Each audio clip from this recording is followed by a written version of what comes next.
कि इतना उत्साह मुझे एनडीए से अलग करने को लेकर क्यों बना रहता है, मेरी समझ के परे है। किस तरीके से शब्दों को तोड़ मरोड़ के आपके बयान को प्रस्तुत किया जाता है, ये मुझे लगता है आज जिस चैनल के माध्यम से ये किया गया, ये उसका एक स्पष्ट उदाहरण है। बहरहाल मैंने क्या कहा और उन शब्दों को कैसे प्रस्तुत किया गया, इसका स्पष्टीकरण उस चैनल ने स्वयं ही दे दिया है। तो एनडीए से चिराग पासवान अलग हो जाए ताकि उनकी राह आसान हो जाए, क्योंकि विपक्ष ये जानता है, मानता है कि जब तक एनडीए एकजुट है तब तक बिहार में विपक्ष का आना कतई संभव नहीं है। चिराग जी एनडीए में ही है ना, चिराग जी रहिएगा ना। देखिए किस तरीके से शब्दों को तोड़ मरोड़ के आपके बयान को प्रस्तुत किया जाता है, ये मुझे लगता है आज जिस चैनल के माध्यम से ये किया गया, ये उसका एक स्पष्ट उदाहरण है।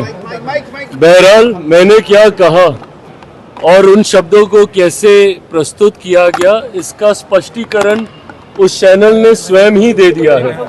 तो मुझे इस पे बहुत ज़्यादा कहने की ज़रूरत नहीं है। बट हाँ, इस बात को लेकर मैं ज़रूर कई बार सोचता हूँ कि इतना उत्साह मुझे एनडीए से अलग करने को लेकर क्यों बना रहता है, मेरी समझ के परे है। हल्का सा आपका बयान कैसे तुरंत आपको गठबंधन से अलग, गठबंधन से दूरी, गठबंधन में दरार दिखाने का प्रयास किया जाता है। मैं ये मानता हूं कि हमारे गठबंधन की मजबूती विपक्षी दलों को परेशान करती है।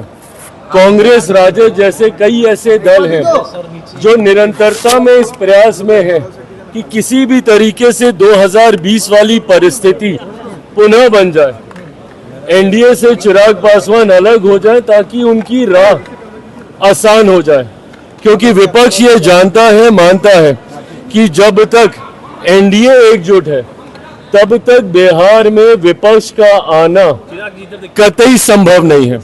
और इसीलिए वो हर संभव प्रयास करते हैं कि किसी भी कारण गठबंधन के भीतर, एनडीए के भीतर दरारें उत्पन्न हो।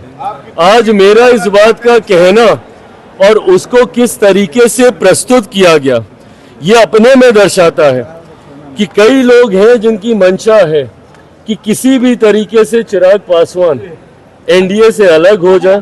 पर इस बात को मैं स्पष्ट कर दूं, जिस चैनल पे ये इंटरव्यू था, वो इंटरव्यू मैं चाहूंगा कि आप सब पूरा देखें और उसमें किस स्पष्ट तरीके से पुनः मैंने इस बात को दोहराया है कि जब तक मेरे प्रधानमंत्री नरेंद्र मोदी जी हैं तब तक चिराग पासवान का गठबंधन से अलग होना, ये सोच तक मेरे जहन में आना संभव नहीं है। समय समय पर ये चर्चाएं होते रहती है चिराग की, लगातार चिराग पासवान अलग हो रहे हैं, 243 पर लड़े, तैयारी कर रहे हैं। आखिर ये बातें कहां से उठ रही हैं? ये बातें यहीं से उठ रही हैं जहां से आज ये चैनल के ऊपर उठी है।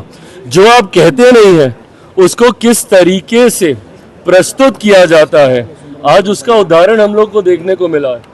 तो क्या सीटें कम मिल रही हैं क्या? प्रभु, सीटों की चर्चा शुरू होगी तब ना कोई बात होगी। आप मुझे कोई एक चर्चा दिखा दीजिए जो सीटों को लेकर गठबंधन के भीतर हुई हो। गठबंधन में जब तक चर्चा नहीं है सीटों को लेकर, अरे प्रकाश भाई, इतना आसान होता इसको बता देना सार्वजनिक तौर पर, तो अभी तक सारे दलों ने अपनी अपनी घोषणा कर दी होती। मैं एक मर्यादित गठबंधन में हूँ। गठबंधन की मर्यादा कहती है कि ये तमाम विषय गठबंधन के भीतर पहले तय होंगे और फिर सार्वजनिक चर्चा होगी। समय अब कम। अरे प्रभु, सवाल पूछा, हम जवाब दे दें? या अगर आपको सवाल का जवाब नहीं चाहिए तो आप सिर्फ सवाल पूछ लीजिए, जवाब जैसे आज दिया चैनल ने आप ले लीजिए हमारी तरफ से। चलिए भाई।